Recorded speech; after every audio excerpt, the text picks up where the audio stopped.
Pessoal, então vamos lá, vamos dar sequência à nossa aula, né?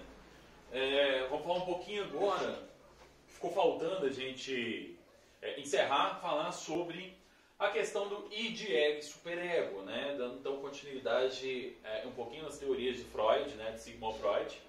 E entre 1920 e 23, Freud, ele remodela a teoria do aparelho psíquico e introduz os conceitos de id, ego e superego para referir-se aos três sistemas de personalidade. Então, já entre 20 e 23, Freud faz uma atualização. Né? A gente já tinha estudado um pouquinho sobre a questão do aparelho psíquico, né? Onde ele falava sobre o consciente, o pré-consciente e o inconsciente. E agora ele vai introduzir mais três novos conceitos, né? Que é o id, ego e superego, né? Que são três instâncias, né, do aparelho psíquico que compõem a nossa personalidade. E o que é esse id, ego e superego? Id, gente, ele é de origem orgânica e hereditária, ou seja, você já nasce com ele, né? Apresenta a forma de instintos inconscientes que impulsionam o organismo. Então o id, ele é inconsciente, ele é instintivo, né? Há duas formas de instintos, o da vida, tais como fome, sede, sexo, etc. E os da morte, que representam a forma de agressão. O id não tolera tensão e utiliza o prazer para descarregá-lo. Então o id é como se fosse uma parte mais animalesca nossa, né, mais instintiva, né, e que tem dois tipos de instintos, né, o da vida e o da morte. Foi falado um pouquinho naquele outro vídeo, né, que vocês viram, que eu enviei para vocês. Então você já tem um pouquinho da ideia desse conceito. O ego, ele opera pelo princípio da realidade, isto é, pelo que a nossa realidade considera correta. Para desfazer o id, o ego pensa, percebe, planeja e decide. Então o id são as suas necessidades instintivas, né?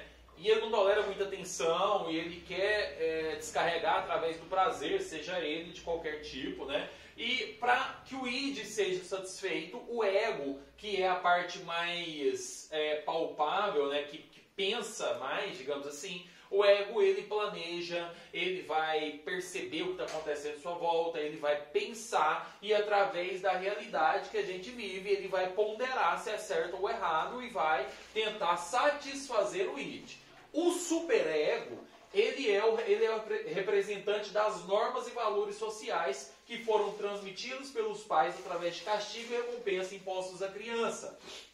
As principais funções do superego são inibir os impulsos do id, principalmente os de natureza agressiva e sexual, e lutar pela perfeição. Então o superego, ele é construído. Enquanto o id, ele é herdado, ele é genético, ele é instintivo, ele é a parte mais animalesca que quer prazer. O superego é aonde nos impõe os limites. Então o superego, segundo Freud, ele é construído na infância através das recompensas, né, que é dado para a criança, e dos castigos. Então ali a criança começa a aprender os limites, começa a aprender regras, leis, o que é certo e o que é errado. E assim ele constrói uma noção de barreiras que ele vai entender. Vamos imaginar um homem que quer ter um prazer sexual, e o id quer ter um prazer sexual com a mulher. O id quer simplesmente prazer sexual. Então ele pode estuprar uma mulher? Não pode, né? Óbvio, né, gente? Quem é que fala, então, pro id, olha, id, não é assim. É o superego. O superego fala, não, que não é assim que funciona. E o ego, ele fica tensionado entre os dois. De um lado da corda, o id puxando, porque ele quer o prazer sexual, digamos, vamos pensar nesse exemplo. O superego, do outro lado da corda, fica puxando e pensando, não, você não pode, porque isso é errado, né? Isso é um crime, isso não se faz, isso é um dos piores crimes que se existe.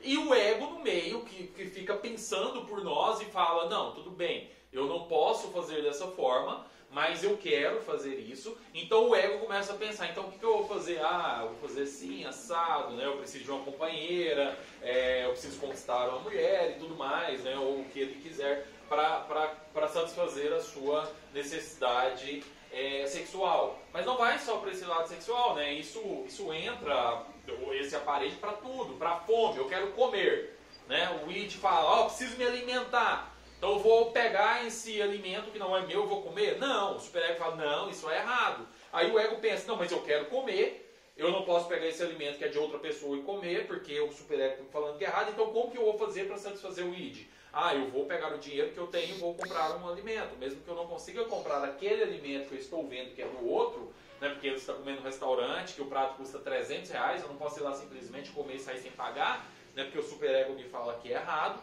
E então o que eu vou fazer? Eu vou no restaurante que eu consigo, onde é R$20 a refeição, eu consigo pagar, vou lá e vou me alimentar da mesma forma, vou satisfazer o meu id, né? E o meu superego também ao mesmo tempo. Então o ego, que é essa balança moral que vai sempre ponderar entre o que eu quero e o que é certo.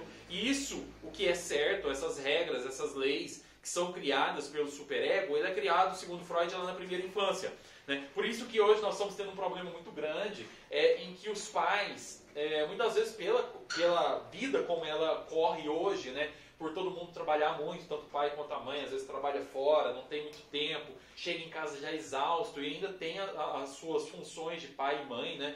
As suas funções do lar, acabam não apresentando castigos para as crianças quando elas têm determinadas birras e tudo mais. Então isso faz com que a construção do superego dessas crianças muitas vezes seja feita de forma errada, né? Onde a criança acredita que se ela der birra, se ela fizer isso, se fizer aquilo, ela consegue o que quer. E infelizmente na vida não é assim, né, gente? Quando elas crescerem vão se tornar crianças, vão se tornar adultos que vão facilmente ficar frustrados por não conseguir o que querem, já que não aprenderam a formar um superego com princípios e valores adequados.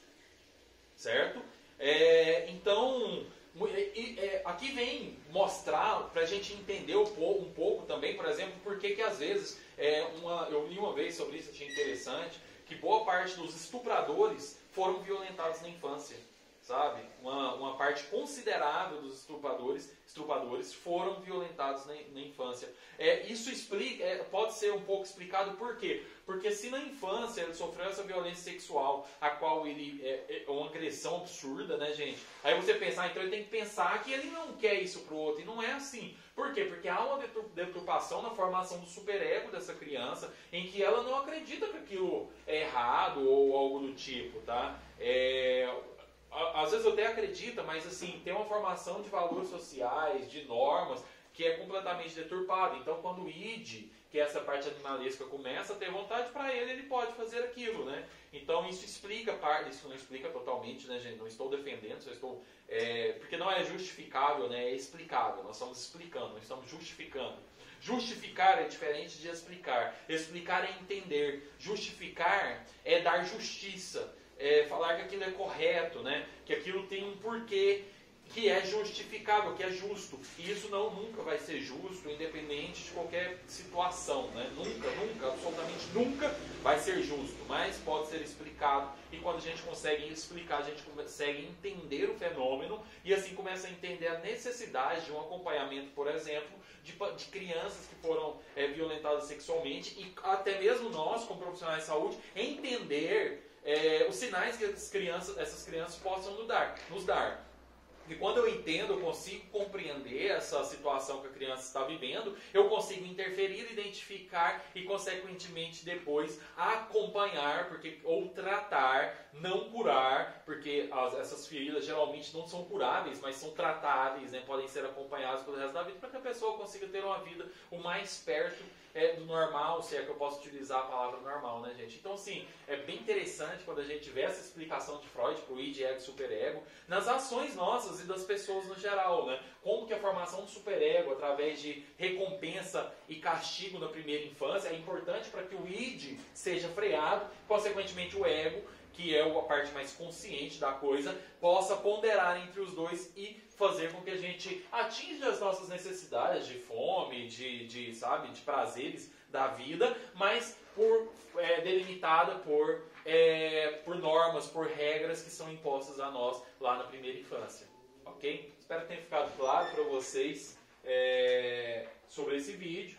Então, a gente encerra essa parte desse vídeo por aqui e vamos lá para o próximo.